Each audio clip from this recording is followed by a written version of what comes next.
vidadati purvam yo vai vedanscha prahinoti tasmai Tamhadevam atma buddhi prakasham mumukshurvai sharanamaham prapadye. We who seek liberation take refuge in that light, infinite light, which illumines the hearts of all, which is the source of the Creator himself, and who is the repository of the infinite wisdom which he breathes out as the Veda. Om Shanti Shanti Shanti Hari Om Tat Sat. Om, peace, peace, peace be unto us all. So let me first say how pleased I am to be here. Some of you were here yesterday for the retreat and heard me say, but some of you were not here, so I'll repeat that I'm very delighted always to come to Atlanta. This is where I was born, northeast Atlanta as opposed to northwest Atlanta, but we are northeast Atlanta. I have family now in northwest Atlanta, but I was born in northeast Atlanta on North Druid Hills Road. And so I always feel like I'm coming to one of my homes. I now have several homes, so this is one of my homes, Atlanta. So I'm very pleased to be here and very glad to see the work which was started with Swami Yogeshanandaji under the direction of Swami Bhashyanandaji and Swami Anamananda, Swami Yogeshananda, others who have been here, but Swami Yogeshananda for many years who really got the center established. And now Brother Shankar, who's doing a wonderful job. So I'm very happy to see the center thriving and to see all of you, some of whom I've met before and some of you I haven't, but delighted to see all of you. So this morning, as Shankara mentioned, I will speak on Prabuddha America. So a word of explanation of the title.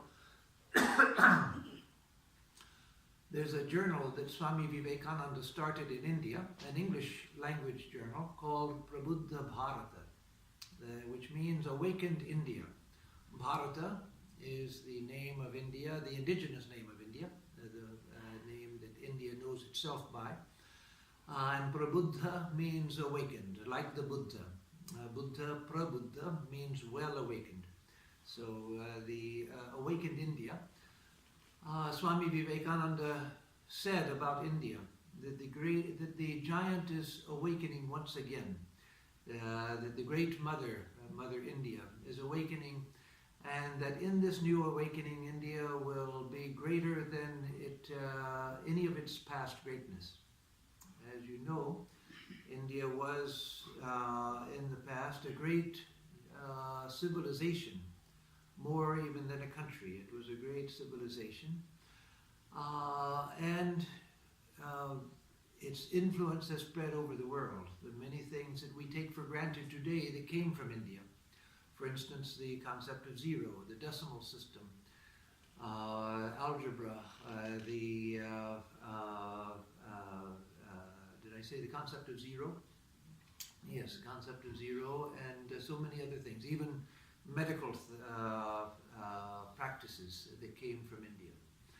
And so Indian civilization was a very rich and very dynamic civilization. And over these millennia, it produced a civilization of great wealth, not just cultural wealth, but physical wealth as well. In fact, that's why people wanted to go to India. They wanted to find a route to India, and Christopher Columbus came to America looking for India. They were looking for India because of its wide fame. But then after many centuries of external conquest and then colonialism, India had degenerated. The country had become somewhat dormant, not literally dormant, not actually asleep, but it had become greatly weakened, and its great wealth had been lost. And so Swami Vivekananda said that in the present age, India would awake. awakening would be greater than any of India's past glory. And so we're seeing the beginnings of that now, only the beginnings, as India is awakening. And if you know India only through the Western press, India seems like a land only of troubles and tribulation. But that's not India. India is a great country, and a country with many, many great things happening in the present day. The Western press emphasizes whatever problems are there. And those of us from America who have traveled extensively in foreign countries are familiar with that phenomenon, because people in other countries look on America and only know about school shootings and such phenomena here, racial tensions, etc. They don't see the good things that are happening. And so the same with India. India is awakening. There are many wonderful things happening in India. But this is only the beginning.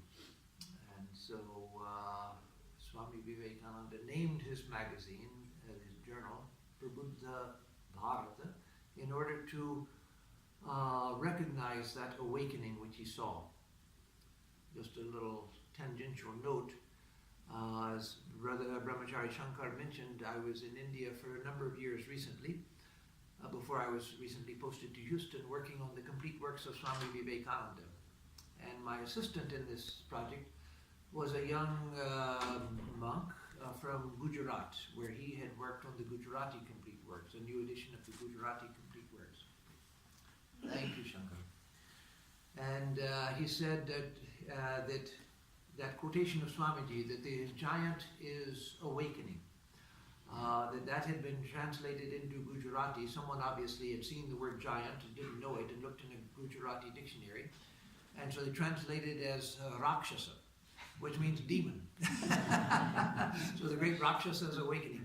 So he and I used to joke that a generation of Gujarati children have been brought up terrified of the awakening of India.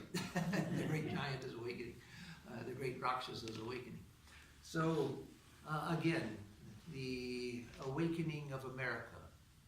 I've always thought that it was great good fortune of this country that a man like Swami Vivekananda came and spent his best years here in America, from 1893 till 1896, when he went to England and then back to India, and then he came here again in 1899 and 1900. And those were some of his best working years. And we know now medically the importance of the early childhood years. We know from both medically and psychologically, developmental psychology, how important the early years of childhood are. In fact, many people spend their life trying to work out problems that they encountered in their childhood. So influential are the experiences of childhood. And so I've thought that it's extraordinarily propitious for this country that in its childhood, because America is even now a very young country among the countries of the world, that in its childhood and its early childhood, that a man like Swami Vivekananda lived here, taught here, met the people, met famous people as well as common people on the street.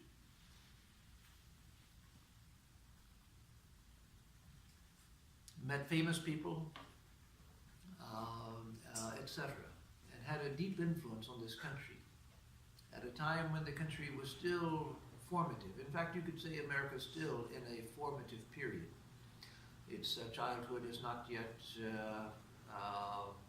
we haven't yet grown out of our national childhood. So Swami Vivekananda came at that critical time in the life of the nation, gave his influence, and addressed to the country itself. One of the things when I first came to Vedanta, I didn't first come through Swami Vivekananda. I read a book about Vedanta, essays on Vedanta, and it mentioned Sri Ramakrishna and some of the direct disciples. It mentioned Vivekananda, but nothing much about him. And so when I came to join the order, I didn't know much about Vivekananda, but when I discovered him after joining the order, I was again interested in Vedanta and what I'd heard about Ramakrishna. But when I discovered Vivekananda just a couple of days after I joined the order, I was just overcome. And so much so that for the next 15 years or so, I had interest in, I even didn't have interest so much in Sri Ramakrishna. It was mainly in Swami Vivekananda. And one of the reasons was that as an American, I felt that he was speaking to me. When I would read the Gospel of Sri Ramakrishna, which is for some people their first book and their main attraction, including Westerners. But for me, when I read the Gospel of Sri Ramakrishna, it was beautiful, it was interesting, but it was, culturally it was distant. But when I read Vivekananda, he was speaking to me in terms that were addressed, that I could understand without any cultural translation whatsoever. And so again, he did that for America. It was an extraordinary thing. And he used to say about America, he said many things about America, and he believed that America was a country of destiny. That is, that he felt that it was not just by happenstance that he came to give his message in America. He felt that he saw that America was, excuse me, it was a rising influence in the world, and that it would, a message taught in America would have greater chances of spreading over the world. Actually, at that time, perhaps the British Empire was a better place to spread the message initially, but he saw that America was an up-and-coming power, and that his message taught here would spread around the world. So he spoke about America being a country of destiny, and I'll come back to that later in the talk about what he said more specifically about America. So awakened America, we should actually say awakening America. Not yet awakened, but awakening America. One of our swamis who was in New York City for many years, he's now passed away just a few years ago, several years ago, Swami Atmarupananda, a great swami who was in New York City. I was in India when he was leaving India to come to America the first time. It must have been in either 1976 or 1977. I forget which of those 2 years. Late 76 or early 77. He was leaving Bellarmine. I was present as he got in the car to come to America the first time. But a few days before that, he had gone to one of our ashrams in Calcutta, the Advaita Ashrama, where there was a Swami in charge who had spent many years in this country, Swami Vandanananda, who had spent 12 years in Hollywood. So Swami Vandanananda had invited Swami Tathagathananda. Just for those of you who are not familiar with Indian names, I'll use the way that we used to know them. Swami T, Swami Tathagathananda, and Swami V, Swami Vandanananda. So Swami V invited Swami T to have a feast at the ashram as a send-off on his going to America. So during the conversation over the meal in the ashram, Swami Vandanananda, Swami V, was telling Swami T about his experiences in America and what Swami T should expect when he comes to America. And so one of the things he said was that people are going to ask you, Swami, have you realized God? Have you had enlightenment? And it's a very difficult question. Because if you say, no, I have not had enlightenment, they'll think that, well, why should I listen to him? And if you say, I have had full enlightenment, then you may be lying. And so then Swami T said, well, what do you do? What do you do? And so Swami B said, I came up with a solution. I said, I am awakening. I am awakening. And so we can say that America is awakening. Not awakened yet, but it's awakening. Sister Nivedita says in one of her letters to Josephine MacLeod, this was back in the early 1900s, 1900s, she said that we have to work hard now. Before the masters, meaning Vivekananda's, the masters' ideas go underground. She mentions in this letter that Swami Vivekananda himself had said that his ideas would go underground for 150 years. So she says we have to work hard now before the masters' ideas go underground, as he said they would for 150 years. So we're still in that period, that 150 years, which shouldn't be taken mathematically, that not 149, not 151, but 150. No, but roughly a century and a half, Swamiji had told them that his ideas would go underground. Now, if you go to India, you won't think they're underground, because everywhere you go in India now, there are statues of Vivekananda, and his name on everything. Schools are named after him, research institutes are named after him, streets are named after him. His name is everywhere in India. But even there, I would say that his ideas have gone underground, that they're there, but not yet that much acted on. His name is very much known. And his sayings are spread around. You get books of his quotations and things, and magazines will have quotations from Vivekananda. Beautiful quotations, but the full power of his message has not yet awakened, even in India. What to speak of here? At one time in America, Vivekananda, believe it or not, was a household name, practically a household name, at the time when he was here and shortly afterwards. In fact, years ago when I was in San Diego, running the San Diego Center, there was a woman in La Jolla, which is a suburb of San Diego, who says that she grew up in the 19-aughts and 19-teens, when she was a young girl. She said even in the 19-teens, she would hear adults who had no association with studying Vedanta or anything, talking about Swami Vivekananda, this great man who had come and had spoken at the Parliament of Religions and had made such a stir in America. So in the 19-teens, people who had not continued an association with the organization or anything were still sometimes mentioning Vivekananda's name as someone people would know. So he was at one time well known in America. He was in the newspapers. He was spoken of. And so at the time when Sister Nivedita was writing this letter, at that time still Vivekananda was very much in the public mind, especially in India, but somewhat here as well. And so she said, no, we have to work hard now before his ideas go underground for 150 years. So that's the period again that we're in now. But his ideas are living seeds, powerful seeds, which just as a seed is planted in the ground, you put it in the ground, buried under soil, and it disappears. When I was 8 years old, my mother began teaching me how to garden, and I still remember putting the seeds in the soil and the magic of suddenly after a week or so a little sprout comes up, and the excitement of seeing something I put in the ground, this little round thing, and now a sprout is coming up. So the seeds that Swami Vivekananda planted here and elsewhere in the world, but today we're speaking about America, that he planted here are underground but not dead. They are coming to life. And for those who have eyes to see, you can see them coming to life right in front of you. You can see them. When Swami Vivekananda spoke at the Parliament of Religions, and when he spoke of the harmony of all religions, that the Vedanta accepts all religions as true, he said we don't just tolerate, we accept all religions as true. That came as a bomb blast in Chicago at the Parliament of Religions. It was so contrary to what anyone else was saying, and so contrary to the religious ideas here.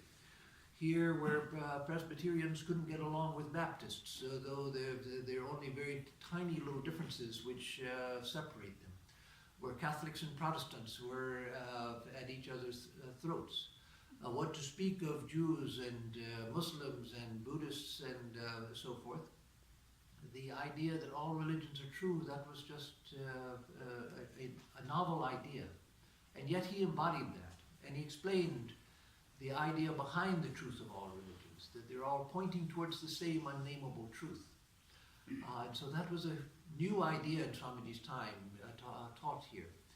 Before that, there were great people who believed in toleration, and there were great people who were interested in certain other religions. But the idea that all religions are actually true, that was a new idea. And yet now, in surveys in America, you find that a majority of people in America believe that there are many paths to God. Even among evangelicals, who are usually the more conservative Christians, even among evangelicals, there's something like more than 30% of them believe that there are many paths to God, including other religions outside of Christianity. So there itself, yes, there are many other influences that have come here after Vivekananda, but certainly that initial seed was sown here. He was the first to break that idea. Another thing, people for 2,000 years in the West, or in Swamiji's time, in 1900 years in the West, had been taught that we are born sinners. And that was just accepted. That was accepted as obviously true, because we all do things we shouldn't do, we all do wrong things, we do things we're ashamed of and all of that. And so, pointing to that, you can see that, we're all sinners. We're all sinners.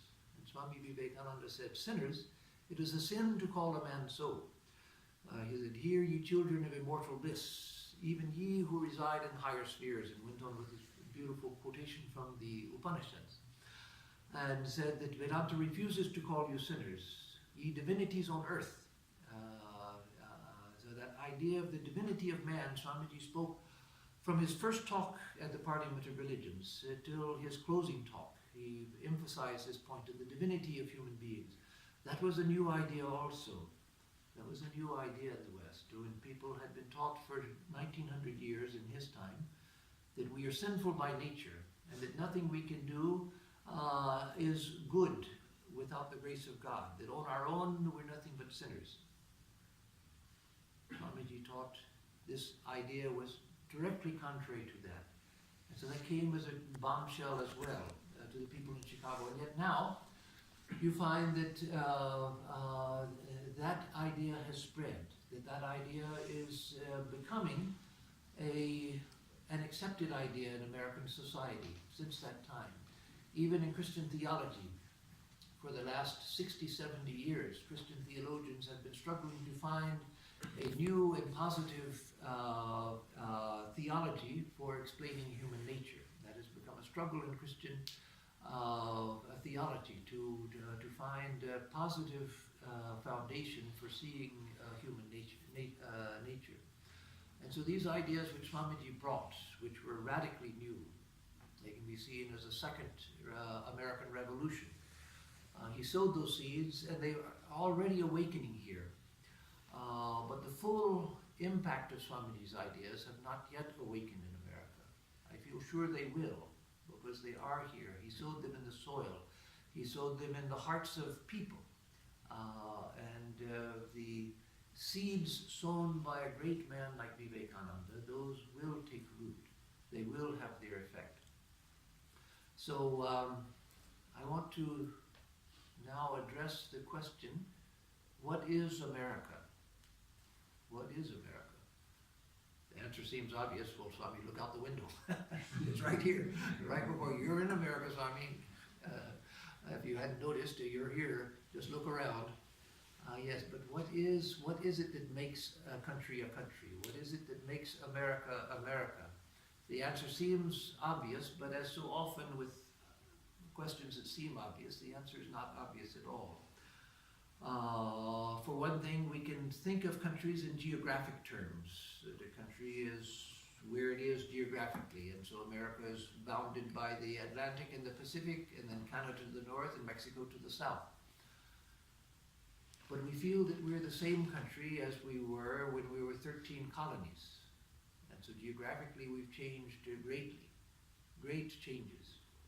In India, Indian civilization, which is thousands of years old, at one time stretched through Afghanistan.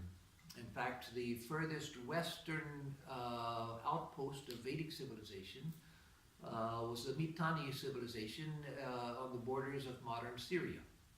And so it reached almost to the Mediterranean Sea.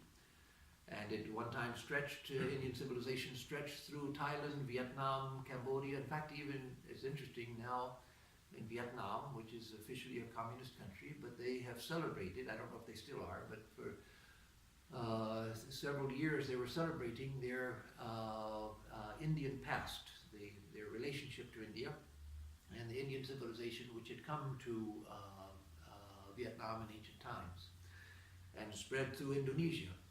And so still we speak of India, but India now is a diamond-shaped country without Bangladesh, without Pakistan, which until recently, historically speaking, were parts of India. In the Southeast Asia, which fairly long ago was separated from India. But again, we find it difficult to define a country purely in geographic terms because the geography changes. The borders of a country change. Germany changed, France changed, etc. Italy changed a great deal. So the boundaries of a country, geographic boundaries, they change. So that can't be the main identity of a country. Otherwise, when the boundaries changed, the country itself would change. Well, then what about political identity of a country? Well, there also we come into problems. The very idea of a political nation state is a very recent phenomenon. It developed in Europe, and then through colonialism it was enforced on other parts of the globe until the whole globe was divided by artificial lines which had been drawn usually by people outside of those countries, by colonial powers. And so the very idea of a nation state, that's a new, historically speaking, a new phenomenon. And it also is a phenomenon which is under tremendous stress right now. Whether our present idea of a nation state will even survive is difficult to say. It may not. History or time will tell. But you see a country like Russia. There was Tsarist Russia.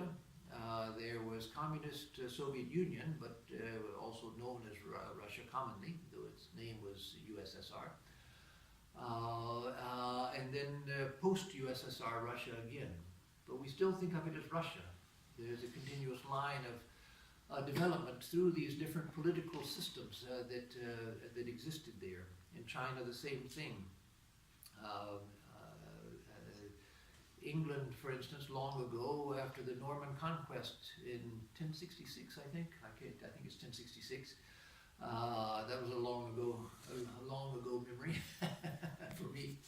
1066, the Norman conquest, and for a long time England was under French rule, but still it retained its identity as England. And then the political situation in England has changed drastically over the more than 1,500, 2,000 years. And yet we still think of it as England. And so a political identity can't be the heart of identity, neither political nor geographical, because both are changing. What about cultural? There we're coming closer to the heart of the identity of a country, the cultural identity. And so you see, like in India, that there's continuous cultural development from Vedic times and pre-Vedic times. The Vedic times are when India comes into history. As you know, all over the world, there's prehistoric times and then historic times. India becomes historically visible in very ancient times, thousands of years ago, with the early parts of the Vedas. And since that time, there's a continual cultural development.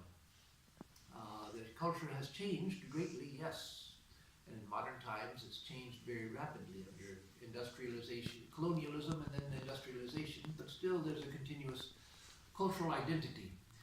And India as a country, a political nation state, that only became such recently. But India was recognized as a civilization from ancient times. There are people in modern times who are trying to argue that India is just a modern phenomenon and we shouldn't even talk about India. We should talk historically of South Asia, but that's ridiculous. Christopher Columbus was not looking for South Asia, he was looking for India. Alexander didn't go to South Asia, he went to India. And so India has this continuous civilizational development. So with other countries in the world, but not all countries. There are countries in like South America, Central America, South America, where the ancient cultures were destroyed. Almost utterly destroyed.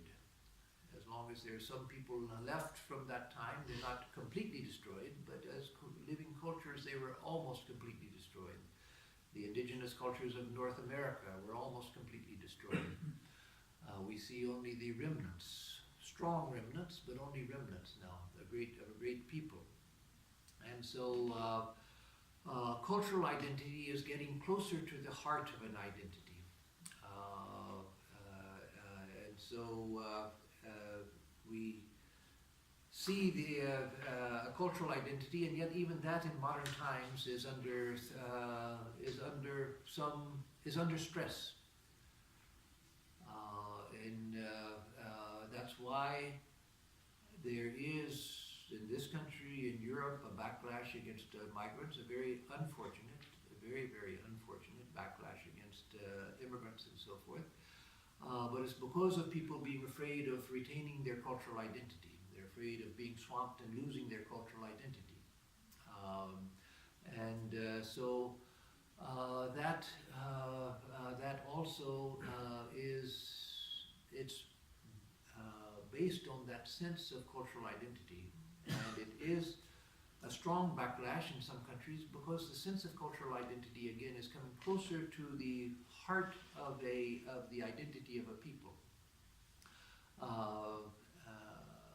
In America, it's the American experiment. There was civilization here before the coming of the Europeans, but then came the Europeans, and then there was this slave trade that was a very sad part of American heritage. But on the positive side of that, there was a great enrichment of American civilization by the slaves that were brought from Africa to America.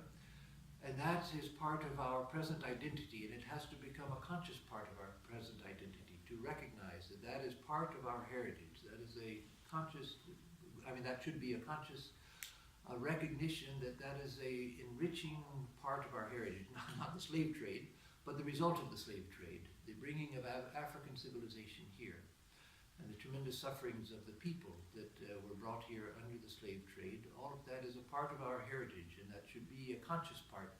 Not making it a conscious part of our identity is part of what allows racism to be so strong in the country even now. Sort of blocking out of that part of American identity.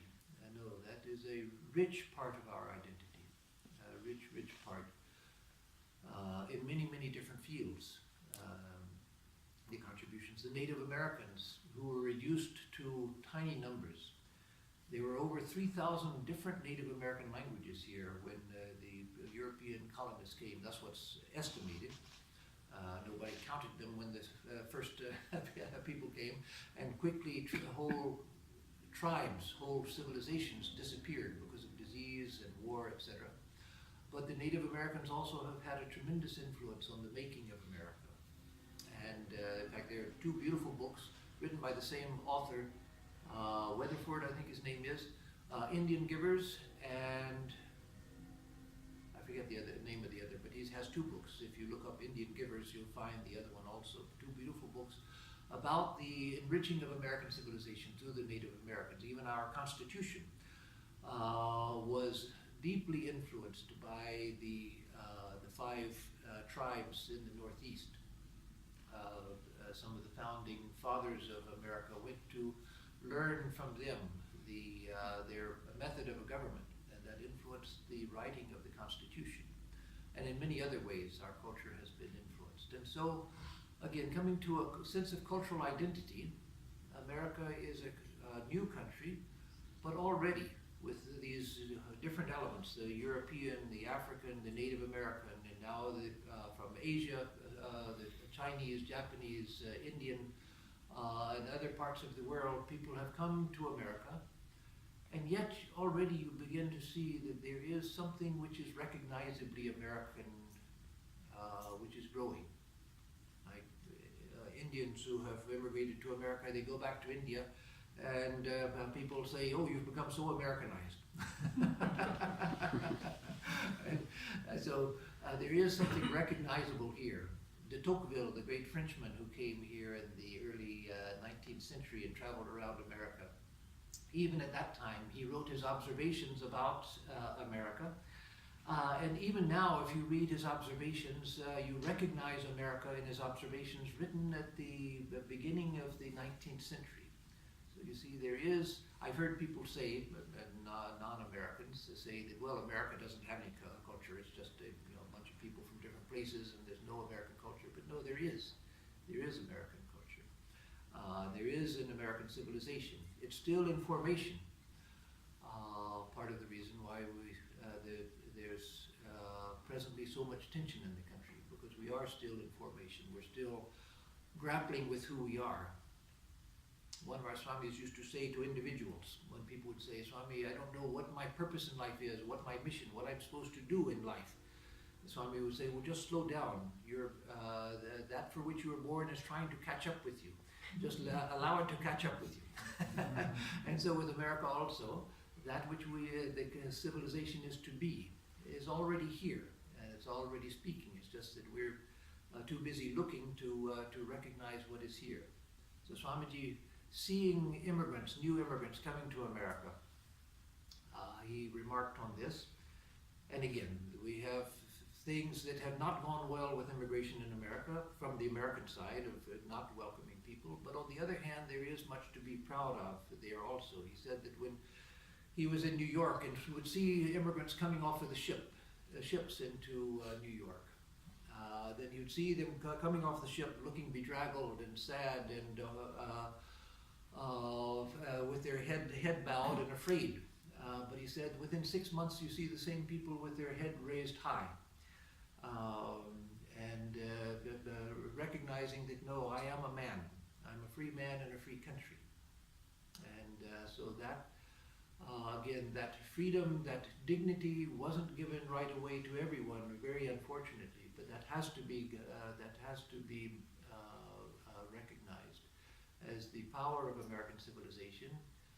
Those who think that whatever the founding fathers, because they were men, of course, not that the founding mothers didn't have a great influence, but as far as the documents go, those were made by men. So founding fathers, what they wrote as the Constitution, to think that we should continue interpreting the Constitution strictly in the terms that they thought of when they wrote it, the originalists' position of interpreting the Constitution, that's absurd. It was written by many of the people who wrote it were slaveholders, so we're supposed to internalize what they believed about slavery. No, of course, that's ridiculous. But these people did have great foresight. They saw certain wonderful principles, and they applied them to that all are created equal. All men are created equal, but all people are created equal. They might not have applied it to everyone. And it took a long time before African Americans, before Native Americans, before women were given a place of equality. And that struggle is still going on. But that was the original insight that they had. They might not have been strong enough to apply it universally. But that was the insight. It's not the originalists' document that's important. It's the universal principles that the Constitution, the Declaration of Independence were founded on. That's what we have to try to live up to, not going back to some originalist's interpretation.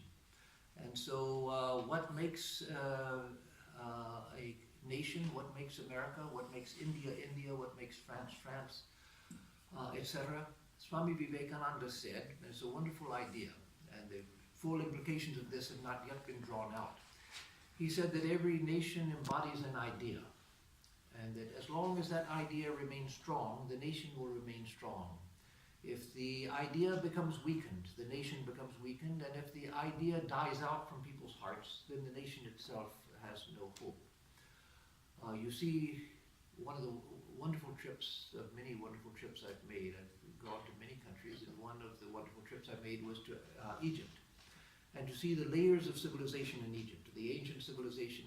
You know, ancient Egypt, the civilization continued as a continuous development for 3,000 years. We are 2,000 years after Christ, and we think that's a long time. Egyptian civilization lasted as a civilization for 3,000 years. But then, whatever the idea was that had been embodied in Egyptian civilization, that died either from external influences, but probably from what it was, not probably, that can be seen historically. It was from internal and external forces. And so then there was a Christian civilization, then Muslim civilization on top of it. So Egypt has gone through several births. The Egypt that you see today is not a continuous development from ancient times. It's a newer civilization. Whereas India and China are two countries which go from thousands of years, from prehistory to modern history, with a continuous development. Yes, many changes, but a continuous development. During the period of Maoist China, they tried to destroy the old, but they couldn't do it. The roots of Chinese civilization were too old. They couldn't do it. And so as soon as there was a liberalization under Deng Xiaoping, then the roots of Chinese civilization began to spread again.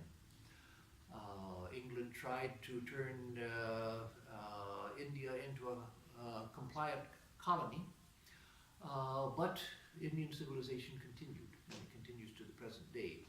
So, again, Swamiji said that as long as a civilization holds on to its central idea, that civilization will be strong. He said about India, that in ancient times India had chosen God, meaning spirituality, using God as a placeholder for spirituality.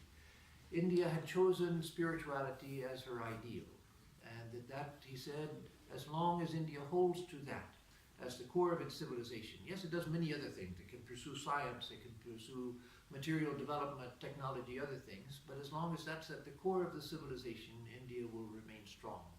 And he felt that in spite of the fact that in modern times India needed material development and the people would turn materialistic, but he knew that the roots of spirituality were so strong that India would come back to that India needed to develop its material civilization. People needed to have the opportunity to enjoy life, and so that was a phase India would have to go through. But the spiritual roots of India would be so strong that it would survive. And so in America, coming back to America, what is the ideal of America? The ideal of America, to me, is the idea of equality, democracy, the dignity of every individual. The dignity of every individual. And you see that idea is spreading. First it was restricted to white males. Then it was partially spread to African Americans. Then it was partially spread to women and Native Americans. Then in the 20th century it was spread more, so that to African Americans, women, Native Americans. And that process is ongoing. And it's continuing where everyone wants their place in the sun. And the American idea is, if you take the root documents, the founding documents of America, and you interpret them just on the stated principles, the idea is that everyone is worthy of dignity. Everyone is a person of dignity. And so everyone should have a place in the sun. The historical restrictions that we find in American history, those were perversions of the ideal. And so that, to me, is the central idea of America, that the equal dignity of everyone, the dignity of the individual, the dignity of the human person, and as Swami Vivekananda said, the divinity of every human person. So let me bring up another brief idea, and then I will tie things together before we stop. And that is that another idea about nation and how that applies to America and other countries. In India, there's the idea, the Hindu idea, that every organized system of life has a consciousness identified with it which knows that system of life as its body, as its embodiment. For instance, the human body. Each one of us, our body is made up of a huge number of cells. And each cell is like an individual life. It's performing its functions and so forth. But though I'm made up of so many countless cellular lives, I'm not just a collection of cells. If you took all of my cells, shook them up, put them in a bag and poured it out, you wouldn't have Swami Atmarupananda, you'd have a us. But you wouldn't have me. So I, taking me as an example of everyone, I have a sense of identity. I have a sense of a unitary consciousness. I am a consciousness which recognizes this as my body. But the Vedic tradition says that the same is true of a city. A city is a system of so many lives organized around a certain idea, and that there is a consciousness which knows itself as I am the city of Atlanta, or Greater Atlanta. There is a consciousness which knows itself as America. I am America. There is a consciousness which knows itself, I am India. I am Nigeria. I am Kenya. I am Egypt. There is a consciousness which knows itself as the earth. So speaking of Mother Earth is not just a poetic device. There's a reality to the idea of Mother Earth. When we do ritual worship in the Hindu tradition, there's a verse we say, Om Prithvi Tvaya Trita Loka Devi Tvam Vishnuna Trita Tvam Chadharya Mam Nityam Pavitram Kuruchasanam, which says, O Mother Earth, you hold all of us on your lap. You are held by God Himself. Hold us always and make pure the place where we sit. So that's not considered to be just poetry. It's considered that there is a consciousness which knows itself as, maybe not in English, but knows itself as Mother Earth, that this is my body. And so with the sun, etc., so with the galaxy. That there are these larger and larger consciousnesses identified with a system of life. And so in the Ramayana, the story of Sri Rama, the great epic, the earliest great epic of India, it's said in the Ramayana that Hanuman, the monkey hero of the Ramayana, he jumps from India to Sri Lanka. And it says that he's struck in wonder as he walks through the city of Sri Lanka. He's walking through the city, and he says, that city of the king of the Rakshasas, the demons, which Hanuman entered, was illuminated by the light of its glowing edifices. He was struck with wonder at the technological advancement of Sri Lanka at that time. It looked like a handsome lady of perfect and well-decorated form, whose garments were constituted of the shine of precious gems studded everywhere in the city, ear pendants of cowpens, of breasts of the city's mechanical workshops. So there you see it's just poetic personification. He's seeing the city as a woman and the parts of the city as her adornments, etc. But then the poet Valmiki continues, the presiding deity of that city, Sri Lanka, assuming her real form as a woman, saw the powerful Hanuman, the son of the wind god, entering into the city. Standing before him, she produced a terrific sound, and gazing at him said, you, monkey, why have you come here? Speak the truth if you want to save your life. It will be impossible for you to penetrate into this city of Lanka, which is protected on all sides by Ravana's troops. I am the very embodiment of the city of Lanka, and I am protecting it with great vigilance. So here it's not a poetic device. That is, Hanuman meets that encounters that consciousness which knows herself as Sri Lanka, which here is described as a city, but it meant the island, the country of Sri Lanka. So he confronts Sri Lanka herself in the form of a woman. And so the idea is that everything has a controlling consciousness behind it.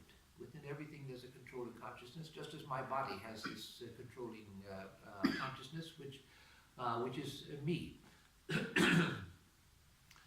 So that's not so far removed from our experience because of my experience with the human body. So again, what is America? It's an idea. America is essentially an idea at the heart of a culture, at the heart of a civilization. And to me, and time will tell whether these are the elements which continue to make America, I hope that they are, that equality, that the innate dignity of each person, And so to me, to be a good American means to recognize the innate dignity of every person, to honor the innate dignity of everyone. The freedom of the individual. Yes, of course, freedom means many things, and in Vedanta, freedom means an ultimate state of consciousness. But Swami Vivekananda used to say that freedom is the watchword. Anything freedom is the watchword. He said that there must be physical freedom, there must be social freedom, and there must be spiritual freedom, intellectual freedom also. And so freedom is an idea which everyone born in America is born with the idea of freedom, either as an aspiration or as an attainment. So that idea of freedom, the freedom of the individual. Participatory government is also at the heart of America, where the government is not controlled by corporations, the government is not controlled by oligarchs, the government is, I'm talking about the ideal, the government is not controlled by a few white men, but it's participatory government. It's a government of the people, by the people, and for the people. That's a founding statement of the new country of America. And so that is part. A place with opportunity for all. Yes, in the beginning, opportunity was for white males. Women knew their place because they were told it. And it didn't apply to non-white Americans. But no, that's not the true America. That's the beginning steps, the baby steps towards getting there. But the true America is opportunity for everyone. Again, the statements in the Constitution are largely universal statements. And so opportunity for everyone. And so America, again, is a living idea. So is America, let me come approaching the conclusion here, is America awakened? Is it Prabuddha America? Is it awakened? No, it's not yet awakened. It's awakening.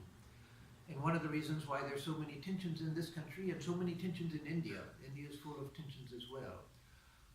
From the short term, it looks tragic that this country and India both, and many other parts of the world, but looking here and looking at India too, take two countries that we can limit the discussion for understanding.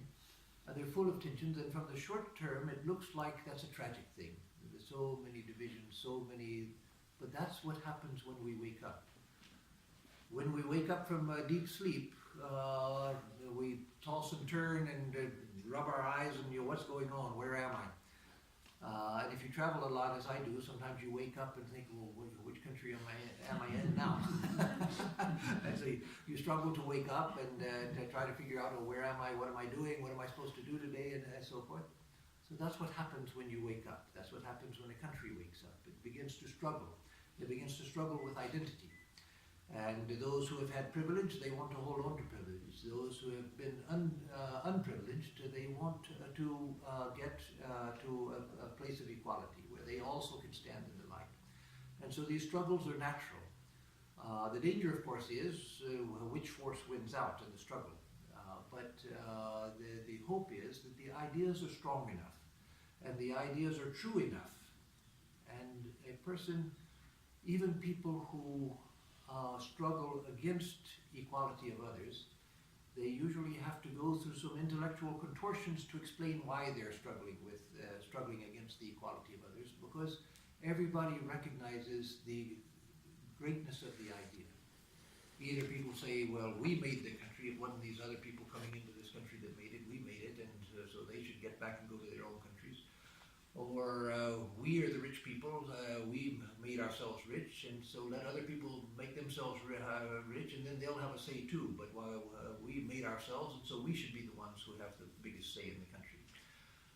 They go through some intellectual contortions to say why they should have a more powerful voice than others. But all of these struggles are coming because of the awakening process. Swamiji saw that American ideals were inherently and should be basically spiritual ideals. They're not even essentially political ideals. The political part comes from the spiritual part. This idea that all are created equal, I don't say all men are created equal. No, all are created equal. All people are created equal. That is not inherently obvious. You look at people and there are only differences. Some people are stronger than others, some are weaker than others, some are healthier, some are less healthy. Some are more intelligent, some are less intelligent, some more educated, less educated. Some people can sing, some people can't sing, some people can write, some people can't write. So you find difference everywhere. So it was an extraordinary perception to say, and a leap of faith, as we can call it, to say that all are created equal, because we see equality nowhere.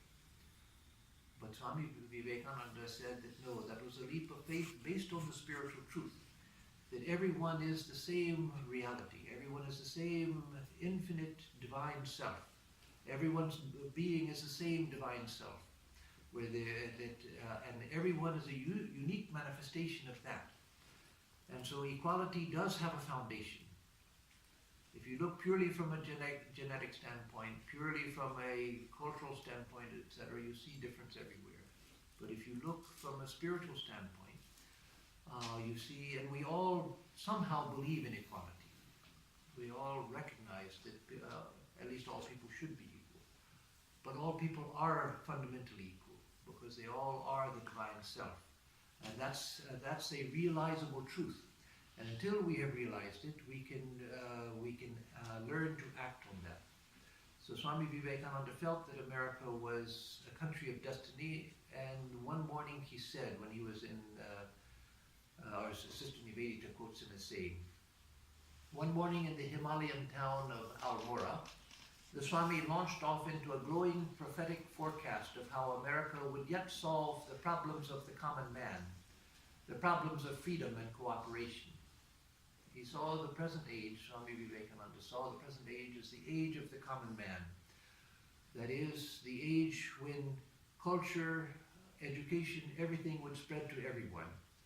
There was the age of the priests, when the priests were the upholders of culture and everybody else was lower. The priests were worshipped by society. Then came the age of the kings, where they were the holders of power. Then came the age of the merchants, the capitalists, where they held the power. The big business banks and so forth, they held all of the power. But he said, now the age of the common man has come, the common person, where culture, education, dignity will be spread to everyone. And so he says that America would yet solve the problems of the common man. But in another place he says, through what turmoil, through what turmoil. He didn't say it would be easy, he didn't say it would be automatic. He said, through what turmoil. So, in conclusion, what will an awakened America look like? It will be that where we recognize the innate divinity of all. And when we respect the innate dignity of everyone. And when we understand the responsibility inherent in freedom. That having freedom means responsibility. There was a beautiful line in the first Batman, where, what's his name, Parker, his uncle tells him that with great power comes great responsibility. Yes, with freedom comes responsibility. So recognizing that. And eventually, the recognition of the divinity of everything. Swamiji felt that the new coming religion was to worship the whole universe as the visible God, as visible divinity. And so may we all participate in that awakening of this country and the awakening of all countries. I'll end on that note, that Swami Vivekananda believed that every country was great, every civilization was great, and that every country should have its place in the sun also, that every country has its own idea. Let it grow and develop according to its own idea. And so let us grow according to these ideas which form the core of America, and let other countries come into their place in the light also. So with that, I'll stop. Let me give a closing chant, and then we'll have the question and answer, comments, whatever you want. Om madhuvatarita yate madhuksharanti sindhavaha Madhvirna santoshadi Madhunaktamuto shasi Madhumat parthivagum rajaha Madhudyarastuna pita Madhumando vanaspatir madhumavum astu suryaha Madhvirgavo bhavandunaha Om Madhu, Om Madhu, Om Madhu. For us who seek the truth, and for all beings, may the winds blow sweetly, may the rivers flow sweetly, may the herbs yield us sweetness. Sweet be the night and the break of day, sweet the very dust of the earth. May the heavens pour down sweetness upon us. May the sun shed its sweetness upon us. May the trees bear us sweetness. May all the directions pour forth sweetness. Om, sweetness, sweetness, sweetness.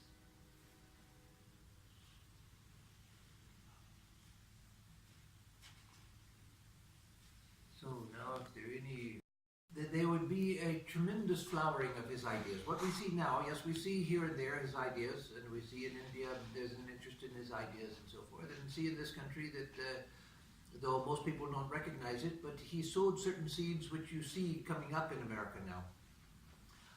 But the full glory of his ideas and teachings, that hasn't yet manifested. And so I think that's what he means. So even when you plant a seed in the ground, there are different types of seeds, of course, and some seeds are big. And if you plant a big seed in the ground, where it sends out, the first sprout it sends out is a big sprout, then it breaks open the ground. And so you can see that the seed is germinating, the sprout is going to come up, but you don't yet see the sprout. And so the signs we see now, I see as a breaking open of the ground with a big seed. But the actual sprout hasn't yet come. Swamiji foresaw that a new age of culture and civilization would come. Not denying that which is old, but outshining anything of the past. But that hasn't started yet. Swamiji's ideas, even those of us who have been devoted to Swami for many years and studied his ideas and so forth, we're only beginning to understand the depth and the breadth of the ideas that he gave. For instance, his idea of worshipping all beings as divine. If that idea spreads to society, it hasn't yet. In India also it hasn't spread yet. But if that idea spreads, that all beings are essentially divine, that yes, people make mistakes, they do bad things, but that's because they don't know who they are. If that idea spreads, what a tremendous difference that would make, for instance, in the criminal justice system. We restrict ourselves just to this country, as similar things could be said in India, but to restrict ourselves here. That America has the largest per capita, the largest prison population in the country. And also we have a largely vindictive criminal justice system. Enough people want people put in prison to suffer, that's the emphasis, is in making people suffer. You don't hear it nowadays, but 30 years ago you used to hear politicians always complaining about the country club prisons. If you've ever been in a prison, as I have, there aren't country club prisons. If you hear the door closing behind you and you can't go out, you're not in a country club. All the country clubs I know have doors that open also. So but that was a very popular idea. It was something that politicians use, that we got to get strong on crime. Yes, a society has a right to protect itself from those who want to hurt innocent people. That's a right of society. It's a right of innocent people to be free from people that want to hurt them for no good reason. But if you see everyone as divine, the way that you're going to treat prisoners and the conviction of prisoners also would be so different from what it is now. It would be a completely reconfigured criminal justice system, court system, judicial system. And now it's a confrontational system where the one who can, if you can pay for a lawyer who's better than the prosecutor, then the chances of you getting off are much greater, even if you committed a crime. And if you didn't commit a crime but you're accused and there's circumstantial evidence against you and you can't afford a lawyer, then you don't have much hope. So the justice system as it is now is not configured to really look for the truth. It's trying to find somebody to hold responsible for a crime that happened. And you hear this sometimes, like with Leonard Peltier, the Native American who's been in prison since the 1970s for a crime which all evidence shows he had nothing to do with. He was just in the wrong place at the wrong time. But the idea is that somebody has to pay for this crime. 2 FBI agents were killed and somebody has to pay for it. And so we got him, and so he has to pay for it. Well, no. What kind of justice system is that?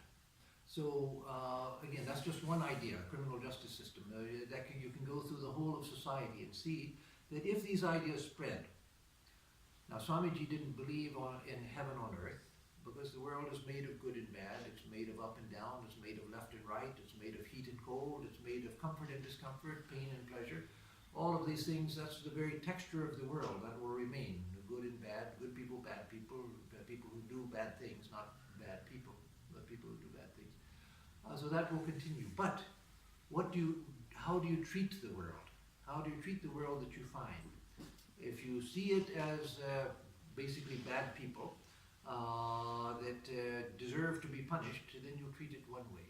If you see it as divinities on earth who have forgotten their divinity, and yes, who may be dangerous to innocent people, they have to be, so people have a right to be protected from them, but then how do you treat them once you take them into custody? A completely different thing. And so again, with other aspects of society as well.